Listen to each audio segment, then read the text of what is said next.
میرے ماما جی بہت محنتی آدمی تھے، ہر وقت اپنے کام سے کام رکھتے، تھوڑے سرمائے سے بزنس شروع کیا، کام کے دنی تھے، ساری زندگی محنت کی اور برسوں کی ریاضت کے بعد بڑے تاجر بن گئے، یوں دھن دولت ان کے گھر کی باندھی بن گئی۔ ماما جی کو نمائشی زندگی سے تعلق نہ تھا، سیر و تفریح کی جانب بھی دھیان نہ تھا، ہاں جائیداد بنانے کا شوق ضرور تھا۔ نمود و نمائش اختیار کرنے کے بجائے جو روپیہ جوڑا اسے پلاٹ، مکانات اور دکانیں خریدنے میں کھپا دیا۔ وہ دور دراز علاقوں میں سستے پلاٹ اور پرانی کوٹھیاں خرید لیتے تھے جو چند برسوں بعد مہنگی ہو کر لاکھوں کا منافع دیتی تھیں۔ خدا جانے میرے ماموں کو اس شوق سے کیا تسکین ملتی تھی، حالانکہ اولاد میں ایک اکلوتا بیٹا تھا جس کا نام ارحم تھا۔ وہ نیک اتوار اور خوبصورت تھا۔ بیٹیاں اللہ نے دی نہ تھیں کہ جہیز کا فکر ہوتا۔ جب ارحم جوان ہوا تو سب کی نظریں اس پر لگ گئیں، رشتہ داروں میں ہر ایک اپنی بیٹی کا رشتہ ارحم کو دینا چاہتا تھا۔ ماں باپ بھی اسی آرزو میں جی رہے تھے کہ بیٹے کے سر پر سہرا باندھیں۔ بچپن میں ممانی کا خیال تھا کہ اس کی شادی میری بہن سے کریں گی، لیکن جب دولت چھپر پھاڑ کر برسنے لگی تو ان کی نیت بدل گئی اور ان کو میری آپی سے رشتہ بے جوڑ لگنے لگا۔ انہوں نے باتوں باتوں میں میری والدہ کو باور کرا دیا کہ وہ بیٹے کا رشتہ اپنے ہم پلہ لوگوں میں کریں گی، لہٰذا آپ لوگ آس نہ رکھیں۔ ارحم سیدھا سادہ بس اللہ لوگ تھا۔ اس لڑکے نے کبھی نہ سوچا کہ خود ہی کسی لڑکی کو پسند کر لوں، وہ تو کسی کی جانب آنکھ اٹھا کر دیکھنے سے بھی شرماتا تھا۔ اس کی ماں نے بہو پسند کرنے کی مہم شروع کر دی۔ بالآخر جو لڑکی ان کو پسند آ گئی، جس کا نام ماہ نور تھا۔ ممانی ہر ایک سے یہی کہتی تھی کہ میں نے ارحم کے لیے جو لڑکی پسند کی ہے وہ چندے آفتاب ہے، جوڑی کو چندے آفتاب و چندے ماہتاب ہی ہونا چاہیے۔ ماہ نور اپنے نام کی طرح سچ مچ چاند کا ٹکڑا تھی، مگر یہ چاند بے داغ نہیں تھا۔ وہ پہلے ہی کسی کی صورت آنکھوں میں بسا چکی تھی اور اس کے دل پر محبت کا داغ ثبت ہو چکا تھا۔ اس کو اپنا رشتہ ارحم سے طے ہونے پر بہت برا محسوس ہوا۔ اس طرح وہ اپنے محبوب سے بچھڑ جاتی۔ اس نے سحر کے ساتھ تعلیم حاصل کی تھی، اگرچہ گریجویشن کے بعد کالج کو خیر آباد کہہ دیا، مگر اس کے بعد آپس میں روابط رکھے ہوئے تھے اور باقاعدگی سے ملتے رہتے تھے۔ ماہ نور کے والدین آزاد خیال تھے، ان کو پرواہ نہ تھی کہ ان کی بیٹی سہیلی کے گھر کا کہہ کر کہاں جاتی ہے اور کتنی دیر میں واپس آتی ہے۔ بہرحال منگنی ہو گئی۔ ماموں ممانی بہت خوش تھے تو ارحم بھی بہت خوش تھا کہ لڑکی کے حسن نے سحر کا کام کیا تھا۔ یہ کسے خبر تھی کہ وہ پہلے ہی سے کسی کی عشق کی زنجیروں میں جکڑی ہوئی مجبور لڑکی ہے۔ وہ ایف اے تک میرے ساتھ پڑھ چکی تھی، میری اس کے ساتھ دوستی تھی، لہٰذا میں اس کو جانتی تھی، اور میں کیا کلاس کی سب لڑکیاں جانتی تھیں کہ جب وہ کوئی خیال دماغ میں بٹھا لیتی تو پھر اس کو نکالنا محال ہوتا تھا۔ اسی لیے سب اس کو جنونی لڑکی کہا کرتے تھے۔ اور یہاں تو سوال دل کا تھا، میں سمجھ رہی تھی وہ بھی ارحم سے شادی پر راضی نہ ہوگی، کیونکہ وہ سحر سے وعدہ کر چکی ہے۔ اس کے والدین دولت مند تھے، ان کو اپنی دولت و حیثیت کا بخوبی علم تھا۔ انہوں نے بیٹی کو سمجھایا کہ ارحم کا رشتہ بہت اچھا ہے، کیونکہ لڑکا نیک اتوار اور خوبصورت ہے اور سونے پہ سہاگا، والدین کی اکلوتی اولاد اور ان کا وارث ہے، لہٰذا ہمارا کہا مان لو اور اس رشتے سے انکار مت کرو۔ والدین کے دباؤ سے بے حد پریشان تھی، کیونکہ سحر ایک اوسط گھرانے سے تھا جہاں زندگی سفید پوشی کے کفن میں لپٹی ہوئی تھی۔ گھر ہزاروں خواہشات کا گلا گھونٹ کر جینا پڑنا تھا۔ دوست ہونے کے ناطے ماہ نور نے اپنی پریشانی مجھ سے بیان کی۔ وہ نہیں جانتی تھی کہ ارحم کا رشتہ بچپن میں اس کی آپی کے لیے آیا تھا۔ بہرحال وہ مجھ پر اعتماد کرتی تھی۔ تبھی کہا، شاذل بتاؤ میں کیا کروں؟ میں اپنے والد سے مقابلہ نہیں کر سکتی۔ کیا میں سحر کے ساتھ بھاگ جاؤں؟ ایسا مت کرنا، میں نے اس کو سمجھایا۔ والدین کو دھوکہ دے کر گھر سے بھاگ جانے پر جانتی ہو ان کو کس قدر صدمہ ہوگا۔ انہوں نے تمہیں پالا پوسا، تمہارے لاڈ اٹھائے ہیں۔ کیا یہ صلہ دو گی تم ان کے پیار کا؟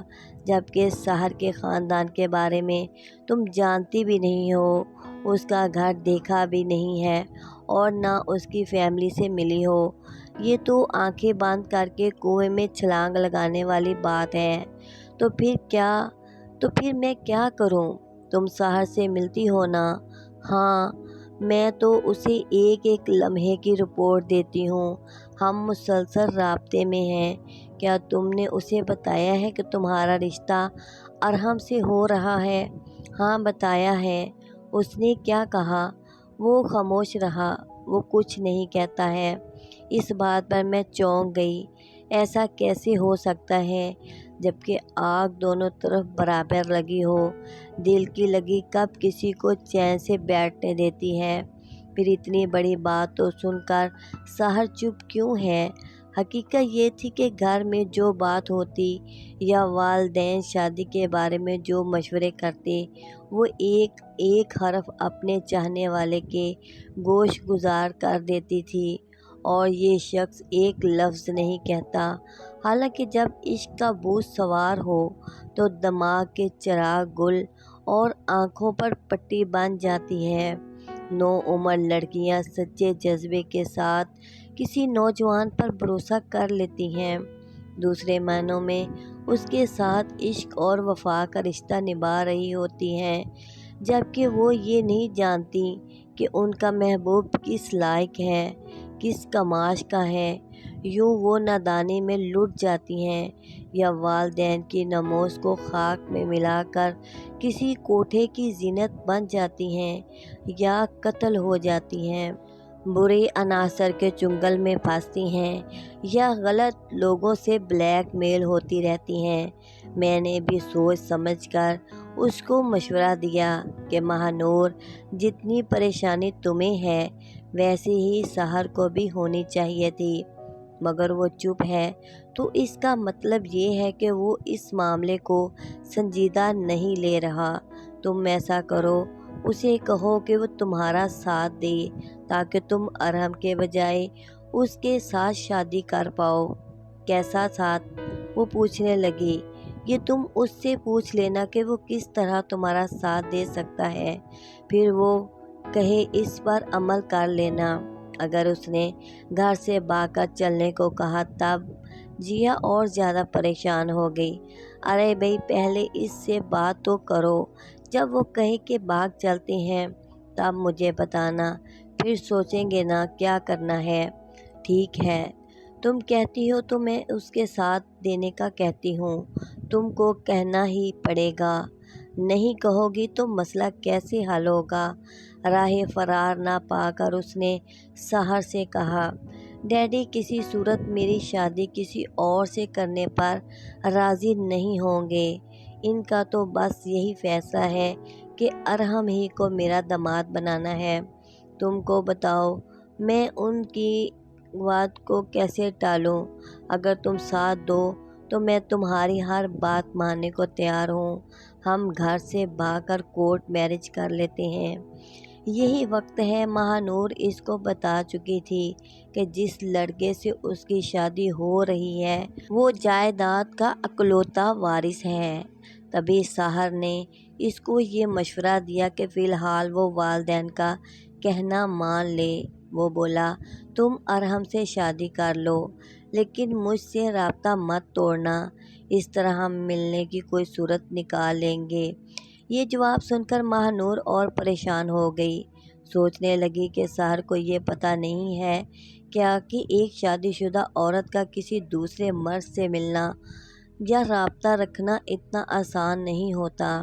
پھر بھی اس نے کتنے آرام سے یہ بات کہہ دی، ایک بار بھی نہیں کہا کہ شادی سے انکار کر دو یا میں اپنے گھر والوں کو رشتے کے لیے تمہارے گھر بھیجتا ہوں۔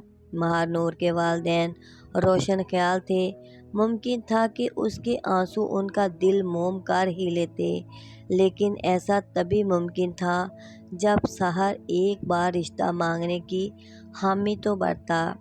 جیا نے مجھے بتایا کہ سحر نے تو ٹھنڈے ٹھنڈے یہ جواب دیا ہے، اب کیا کروں؟ مجھے اندازہ تھا سحر ایک لالچی نوجوان ہے، جبکہ ماہ نور اپنے جذبے میں سچی اور کھری ہے، مگر کچی عمر میں تجربہ نہیں ہوتا۔ اس جیسی لڑکیاں نہیں جانتی کہ زمانہ کیا ہے، دنیا کیسی ہے، لوگ کیسے ہیں، اور جس کو ہم دل کی گہرائیوں سے چاہتے ہیں وہ کیسا ہے۔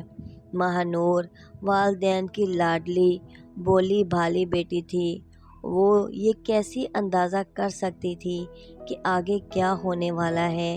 اس جیسی لڑکیوں کو کچھ پتہ نہیں ہوتا، نہ مستقبل میں پیش آنے والی سنگینیوں کا احساس ہوتا ہے، بس عشق کا جادو سر چڑھ کر بول رہا ہوتا ہے، تبھی یہ لڑکیاں برباد ہو جاتی ہیں۔ پھر والدین یاد آتے ہیں جو سچا پیار کرتے ہیں، ہر دکھ اور غم سے بچاتے ہیں، لیکن پھر پچھتاوے کیا ہوت جب چڑیاں چگ گئیں کھیت، پانی سر سے گزر جائے تو پچھتاوا ہی باقی رہ جاتا ہے۔ سحر نے اوپر نرم مزاجی کا خول چڑھایا ہوا تھا، مگر وہ اندر سے شفاف دل تھا۔ اسے بخوبی اندازہ تھا کہ جیا کا ذہن اس کی گرفت میں ہے اور وہ اس کے بغیر نہیں رہ سکتی، وہ جب چاہے گا اس کو اپنی طرف کھینچ لے گا۔ وہ خوش شکل مگر چالاک تھا، 2 سال تو وہ میرے بھی کلاس فیلو رہا تھا، میں اس کے بارے میں کچھ نہ کچھ اندازہ لگا چکی تھی۔ وہ دوہری شخصیت کا مالک تھا، اس کا اثر روب کچھ اور تھا، لیکن جب کسی سے ملتا تو بناوٹی اخلاق کا لبادہ اوڑھ لیتا تھا۔ میں نے 1-2 بار ماہ نور کو سمجھایا، مگر وہ سحر کے سحر میں گلے گلے ڈوبی ہوئی تھی، وہ اس کے لیے کچھ بھی کر سکتی تھی۔ میں نے سیکنڈ ایئر کے آخری دنوں میں اس سے کنارہ کر لیا تھا، جب بات کرتی طوطے کی طرح سحر کی رٹ لگائے رکھتی تھی۔ میں اس کو جنونی لڑکی کہا کرتی تھی۔ سحر بھی اس کی اس کمزوری سے واقف تھا۔ جب اس نے ماہ نور سے کہا کہ تم ارحم سے شادی کر لو تو وہ ڈھارس بن گئی کہ بعد میں کوئی حل نکال کر وہ اسے اپنا لے گا۔ یوں اس لڑکی نے محبوب کا کہا مان کر ارحم سے شادی کر لی۔ سحر نے چونکہ اس سے وعدہ لے لیا تھا کہ شادی کے بعد وہ اس سے رابطہ برقرار رکھے گی، تبھی جب اس کا شوہر گھر سے باہر جاتا وہ فون پر سحر سے باتیں کرتی اور اس سے ہدایات لیتی۔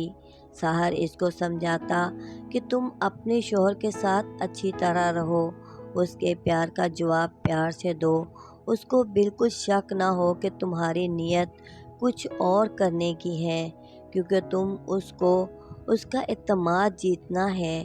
جب تک اس کا اعتماد نہ جیتو گی ہم اپنا مقصد نہ پا سکیں گے۔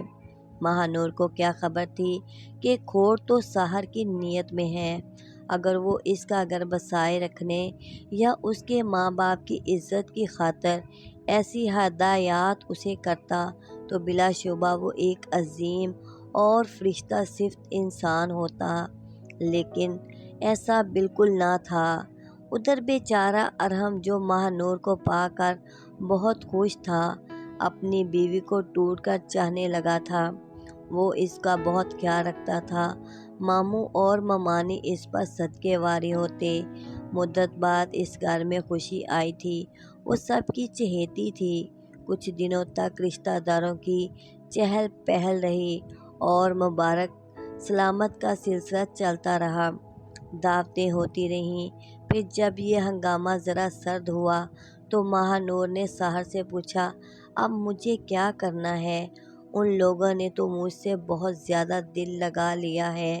یہاں نئی زندگی شروع ہو چکی ہے اور میں اس زندگی کا حصہ بنتی جا رہی ہوں۔ ہم کیسے ایک ہو سکیں گے؟ جتنا وقت گزرتا جائے گا اتنی دوری بڑھتی جائے گی۔ آخر تم نے سوچا کیا ہے؟ سوچا یہ ہے کہ تم ارحم کو رستے سے ہٹاؤ گے اور ہم پھر ایک ہو جائیں گے۔ اس سے پہلے تم پیار پیار میں ارحم کی جائیداد اور بینک بیلنس اپنے نام کرواتی رہو۔ تمہارے سسر دل کے مریض ہیں، اب بیمار بھی رہنے لگے ہیں۔ انہوں نے کاروبار بیٹے کو سونپ دیا ہے۔ میں اسی لیے مناسب وقت کے انتظار میں ہوں۔ جو لوگ منفی سوچیں رکھتے ہیں، لمبی منصوبہ بندی کرتے ہیں، وہ بڑے تحمل کے ساتھ اپنی منصوبہ بندی کو کامیابی سے ہمکنار کرنے کا بھی سوچتے رہتے ہیں۔ سحر کا ذہن اسی طرح کا تھا اور جیا روبوٹ کی طرح اس کے ہر حکم پر عمل کر رہی تھی۔ ہمارے ماموں ممانی زیادہ چالاک نہ تھے۔ انہیں گمان بھی نہ تھا کہ وہ جس بہو کو پھولوں کی طرح رکھتے ہیں، اپنی بیٹی سمجھتے ہیں، وہ کس ڈگر پر چل رہی ہے۔ انہی دنوں ماموں بیمار ہوئے اور وفات پا گئے۔ ایک بڑا کانٹا از خود ان کے راستے سے نکل گیا اور ساری جائیداد ارحم کے نام ہو گئی۔ اب جیا نے کہنا شروع کیا کہ آپ جائیداد میرے نام کر دیں۔ اگر آپ کو مجھ سے محبت ہے تو مجھے محفوظ کریں۔ ارحم نے کہا، ایک شرط پر۔ جو ہی ہمارے گھر پہلا بچہ ہوگا جائیداد تمہارے نام ہو جائے گی۔ جیا، جو بچے کی پیدائش کے حوالے سے احتیاطوں میں لگی تھی، اس نے سحر کو شوہر کی شرط بتا دی۔ سحر نے کہا، کوئی بات نہیں، اس طرح اگر تم صاحب جائیداد ہو جاتی ہو تو یہ گھاٹے کا سودا نہیں ہے۔ تب جیا نے احتیاط چھوڑ دی اور ایک بیٹی کی ماں بن گئی۔ اب اس نے شوہر کو اس کی شرط یاد دلائی۔ ارحم تو بیوی کی محبت میں سرشار رہتا تھا۔ اس نے کہا، یہ بھی کوئی مسئلہ ہے؟ میری جان، میں تمہارا ہوں تو میری ہر شے تمہاری ہے۔ یوں ایک روز اس نے محبت کی سرشاری میں آدھی جائیداد بیوی کے نام کر دی اور کہا کہ باقی کی جائیداد بیٹے کی پیدائش پر تحفے میں دوں گا۔ ممانی نے تو پہلے ہی اپنا حصہ ارحم کے نام کر دیا تھا۔ انہوں نے اور کسے دینا تھا؟ جب جیا نے بیٹے کو جنم دیا تو ارحم کی خوشی کا کوئی ٹھکانہ نہ تھا۔ اب بھلا کون ان کی خوشگوار زندگی کے بارے میں شک کر سکتا تھا؟ ارحم نے اپنے کل مال و متاع کا مالک بیوی کو بنا دیا۔ عورت کتنی بھی گمراہ ہو، جب ماں بن جاتی ہے تو اپنے بچوں سے وفادار ہو جاتی ہے اور اسی سبب شوہر کے ساتھ بھی وفا نبھا دیتی ہے۔ مگر جیا جانے کس مٹی کی بنی تھی کہ اسے نہ تو بچوں کا خیال تھا اور نہ شوہر کے بے لوث پیار کا۔ اس کا دل خاوند کی چاہت پا کر بھی اس کی جانب مائل نہ ہو سکا۔ وہ اب بھی سحر کے سحر میں گرفتار اس کے خیالوں میں گم رہتی تھی، جبکہ ایک شادی شدہ عورت کے لیے وہ غیر محرم تھا۔ لیکن اس نادان کے دل پر تو جیسے مہر لگ چکی تھی کہ اسے اچھائی برائی، گناہ و ثواب کسی بات کا لحاظ ہی نہ رہا تھا۔ وہ اگر شادی کے بعد سحر سے رشتہ توڑ کر رابطے ختم کر ڈالتی تو اپنا گھر آباد کر کے گھریلو خوشیوں سے دامن بھر لیتی اور اپنے بچوں کی محبت سے بھی لطف اندوز ہوتی۔ مگر اس بد نصیب عورت کے لیے خوش نصیبی، گھر کا سکون، شوہر کا پیار، تمام آسائش و آرام بے معنی ہو گئے تھے۔ واقعی وہ ایسی جنونی لوگوں میں سے تھی جن کو اخلاقی اقدار کا لحاظ نہیں رہتا۔ ممانی اب اکثر بیمار رہنے لگی تھیں۔ جیا نے ارحم سے کہا کہ مجھ سے تمہاری ماں کی خدمت نہیں ہوتی، مجھے الگ گھر میں رہنا ہے۔ اپنے بچوں کو دیکھوں یا تمہاری ماں کی دیکھ بھال کروں۔ ارحم اپنی بوڑھی ماں سے علیحدہ نہیں ہونا چاہتا تھا۔ اس بات پر آئے دن جھگڑا فساد رہنے لگا۔ ماں تو پھر ماں ہوتی ہے، اس نے جب گھر میں اپنی وجہ سے کی بے سکونی دیکھی تو بیٹے کی پریشانی کا غم دل پر لے لیا۔ وہ بہو کی چیخ سن کر اتنی بیمار پڑیں کہ انہیں ہسپتال میں داخل کروانا پڑا۔ ساس کی غیر موجودگی میں بہو کو پوری آزادی مل گئی۔ اب منصوبے پر عمل درآمد کرنے کا وقت آ گیا تھا۔ نوکر سے کہا کہ میں اماں کو دیکھنے اسپتال جا رہی ہوں، تم بھی ساتھ چلو۔ اس نے دونوں بچوں اور آیا کو بھی ساتھ لے لیا۔ آیا سے کہا کہ ہسپتال کے اندر چھوٹے سے بچوں کو نہیں لے جا سکتے، تم ان کے ساتھ گاڑی میں بیٹھی رہنا، اور ڈرائیور سے کہا کہ تم بھی گاڑی کے پاس رہو تاکہ بچوں کی نگرانی کر سکو۔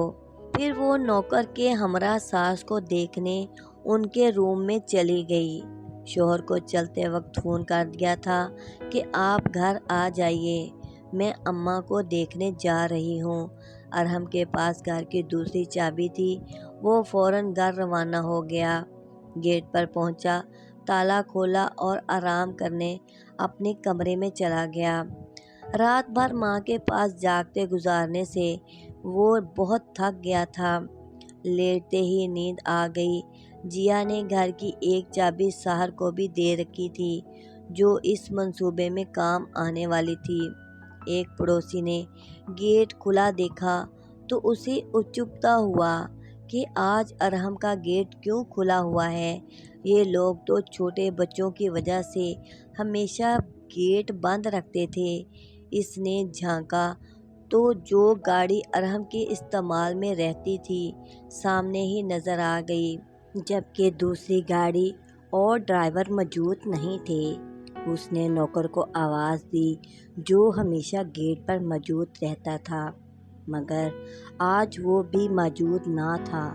اس نے بہت آوازیں دی، بیل دی، مگر کوئی جواب نہ ملا، جیسے گھر میں کوئی موجود نہ ہو۔ راحیل ان کا پرانا پڑوسی تھا، جانتا تھا کہ ارحم کی امی بیمار ہیں اور اسپتال میں داخل ہیں، شاید ایمرجنسی میں یہ لوگ نکلے ہیں۔ اس طرح کی بہت ہی پیاری اور اچھی کہانیوں کے لیے اریحا کہانی چینل کو پلیز سبسکرائب کریں اور ویڈیو کو لائک کریں۔ اور گیٹ بند کرنا بھول گئے تھے۔ وہ گھر کے اندر چلا گیا۔ اس نے ارحم کو پکارا۔ اس کے کمرے کا دروازہ بھی کھلا ہوا تھا۔ اس نے کمرے کا جو نظارہ دیکھا تو وہ کانپ کر رہ گیا۔ کسی نے ارحم کو گولی مار دی تھی، کیونکہ وہ فرش پر اوندھے منہ پڑا ہوا تھا اور خون فرش پر بکھرا ہوا تھا۔ وہ یہ منظر دیکھ کر دہل گیا۔ یا الہی، یہ کیا ماجرا ہے؟ راحیل نے فوراً پولیس کو فون کر کے واقعے کی اطلاع دی۔ پولیس نے آ کر مکان کو گھیرے میں لے لیا۔ راحیل 2-4 مرتبہ ارحم کے ساتھ ممانی کی عیادت کے لیے جاتا رہا تھا۔ پولیس کے ساتھ اسپتال گیا، جہاں ماہ نور ساس کے پاس بیٹھی ہوئی تھی اور بچے ملازمہ کے ہمراہ گاڑی میں موجود تھے۔ جب راحیل نے بتایا کہ کسی نے ارحم کو گھر میں آ کر گولی مار دی ہے تو یہ سنتے ہی ممانی کا ہارٹ فیل ہو گیا اور ماہ نور زاروں قطار رونے لگی۔ سسر تو پہلے ہی داغ مفارقت دے چکے تھے، شوہر اور ساس بھی راہ ملک عدم ہو گئے۔ وہ رو رو کر کہتی تھی کہ اب اس کا اور اس کے بچوں کا کیا ہوگا؟ اس کے والدین کو بھی راحیل نے اطلاع کی۔ جو جیا اور بچوں کو ساتھ اپنے گھر لے آئے۔ پولیس نے محلے داروں سے پوچھ گچھ کی۔ ہر ایک نے گواہی دی کہ میاں بیوی میں آپس میں بہت پیار تھا اور حسن سلوک سے وہ رہ رہے تھے۔ ہم نے کبھی ان کا جھگڑا نہیں سنا۔ ماہ نور کے اخلاق کی سب نے تعریف کی اور گواہی دی کہ وہ کبھی روٹھ کر میکے نہیں جاتی تھی۔ ماہ نور کے والدین کی معاشرے میں کافی عزت تھی۔ کسی کے وہم و گمان میں بھی نہیں تھا کہ وہ ایسی حرکت کر سکتی ہے۔ البتہ ارحم کے قتل کو لوگ ذاتی دشمنی کا سبب قرار دے رہے تھے، کیونکہ دو کرایہ داروں سے ان دنوں اس کا جھگڑا چل رہا تھا جو اس کی دکانیں خالی نہیں کر رہے تھے اور کرایہ بھی وقت پر ادا نہیں کرتے تھے۔ کچھ دن تفتیش ہوتی رہی، پھر کیس دفتر میں داخل ہو گیا۔ پلیز کہانی کو شروع سے لے کر اینڈ تک ضرور دیکھا کریں، کیونکہ اینڈ پر ہی اس کہانی کا انجام موجود ہوتا ہے۔ دفتر میں داخل ہو گیا کہ یہ اندھا قتل تھا۔ ارحم کے ساس سسر نے بھی توجہ سے کیس کی پیروی کی کہ ان کی جھنجھٹوں کا وبال کون بھگتتا ہے۔ میرے ابو اور ماموں کچھ دن بھاگ دوڑ کرتے رہے، پھر وہ بھی تھک ہار کر بیٹھ گئے۔ 1 سال بعد ماہ نور کی دوسری شادی ہو گئی۔ جس شخص سے شادی ہوئی تھی اس کا نام سنا تو میں دنگ رہ گئی۔ پھر خود کو سمجھایا کہ اس کی کسی سے تو شادی ہونا تھی، اسی سے کر لی ہے جس سے چاہت تھی۔ ایسا تو ہوتا ہی ہے۔ یہ دونوں خوشگوار زندگی گزارنے لگے۔ ماہ نور کو سابقہ شوہر کی جدائی کا ملال تھا یا سحر سے شادی کر کے خوشی تھی، یہ تو وہ جانے یا خدا، کیونکہ ضمیر تو انسان کے اندر ہوتا ہے اور قدرت غلط کاموں کی سزا بھی ضرور دیتی ہے۔ قاتل زمانے کی نظروں سے چھپ جائے تو بھی قدرت کے ہاتھوں سے نہیں بچ سکتا۔ ماہ نور پر جلد ہی سحر کی حقیقت کھل گئی۔ رفتہ رفتہ اس نے ساری دولت و جائیداد ہتھیا لی۔ نوبت یہاں تک پہنچی کہ ایک گھر اور 2 دکانوں کے سوا جیا کے پاس کچھ نہ بچا۔ اس عورت نے سحر پر اندھا اعتماد کیا تھا، کیونکہ محبت ہوتی ہی اندھی ہے۔ جب سب کچھ لٹ چکا تب عقل سے پیدل ماہ نور کو ہوش آیا۔ اب سحر کا رویہ اس کے ساتھ اہانت آمیز ہو چکا تھا۔ سحر کہتا کہ اپنے دونوں بچوں کو ماں کو دے آئے، لیکن وہ اپنے معصوم بچوں کی جدائی برداشت نہیں کر سکتی تھی۔ ایک دن سحر نے ماہ نور کو یہ کہہ کر طلاق دے دی کہ تم ایک جنونی عورت ہو، تمہارا کیا بھروسہ، کیا خبر تم کل میرے ساتھ بھی کیا کرو، کیا پتہ تم مجھے بھی زہر دے دو۔ وہ روتی بچوں کے ساتھ والدین کے گھر لوٹ آئی اور رو رو کر اپنی بپتا سنائی۔ اس نے بتایا کہ سب کچھ ہتھیانے کے بعد سحر اس سے وہ گھر بھی اپنے نام لکھوانا چاہتا تھا جس میں وہ رہتے تھے۔ انکار پر اس کو طلاق دے دی اور دولت سمیٹ کر بیرون ملک چلا گیا۔ یہ ہوا جنونی محبت کا انجام۔ یہ کہانی ہمارے معاشرے کی ان بچیوں کے لیے سبق آموز ہے جو چھوٹی عمر میں پیار کے نام پر پاگل ہو جاتی ہیں اور ان لڑکوں سے محبت کر بیٹھتی ہیں جو کہ نہ سچی محبت کرتے ہیں اور صرف ان کی عزتوں کو خراب کرتے ہیں۔ اب سوچتی ہوں ماہ نور کے پاس کیا بچا؟ اس نے تو خود اپنی خوشیوں کو آگ لگائی۔ کیا اس کو محبت کہتے ہیں؟ سمجھ نہ پائی کہ کس نے کس سے محبت کی۔ ارحم نے ماہ نور سے اور ماہ نور نے سحر سے اور سحر نے دولت سے۔ سحر کو تو دولت مل گئی، مگر جیا کو کیا ملا سوائے اس کے کہ اس نے اپنے اور بچوں کے دامن میں پھولوں کی جگہ خار بھرے اور اپنے والدین کے دامن میں غم ڈالے۔ ایسی پیاری اور اچھی ویڈیو دیکھنے کے لیے پلیز اریحا کہانیاں چینل کو لائک کریں،